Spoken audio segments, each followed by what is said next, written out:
Joining us today, we've got John Payne. He's the author of This Week in Grains. And John, let's talk about what's been going on with China, because it did kind of, I don't know, it caused some turbulence to start this week.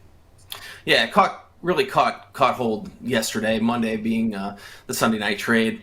It's hard to say, honestly. This could be a blip, and you look back and say, well, what were you all worried about here? Or it could be the start of something big. I do think if we were talking 2 years ago, this would be a huge deal. But the fact that the U.S. is trading with 0% interest rates in a policy that's very, very accommodative, it's hard to see a whole lot of spillover. Although I think it's a good preview for what potentially could happen if the Fed would normalize quickly. And our commercial real estate market being very exposed right now to the lack of activity in urban areas. So, I think in the short run here, we've probably digested a lot of it. China hasn't mentioned anything yet, but that'll be the next kind of shoe to drop between that and the Federal Reserve talk tomorrow.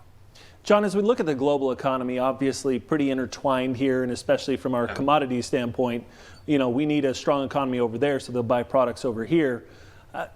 What does the health look like given all of the turbulence we've seen from supply chain disruptions and shipping problems, weather issues? How does that set us up?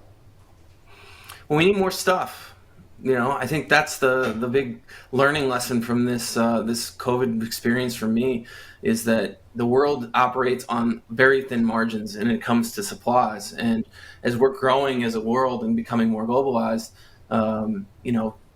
I think a big part of it is you can see the other side of the globe now. You can see how other people are living. And I think a lot of those folks in Asia are starting to wake up to that. Now, I do wonder if the people in China or traders within China know a lot about what's going on, because data is so difficult to come by. If you delve into a Chinese website today, they're not even talking about this. So it's difficult to see where it shakes out. I think there's a lot of balls in the air right now, whether it be the debt ceiling, stimulus packages that are awaiting, and then the whole fact of 0% interest rates. And I haven't even talked about COVID and then the reopening trade that potentially could happen. So, the tail risk here is large. I think when you look at commodities in general, and especially ags, row crop ags, $5 corn is not what it was. $5 corn was $3.50 corn, 2 years ago, given the input costs. So I think, acreage will be a very important thing is to watch as we go forward.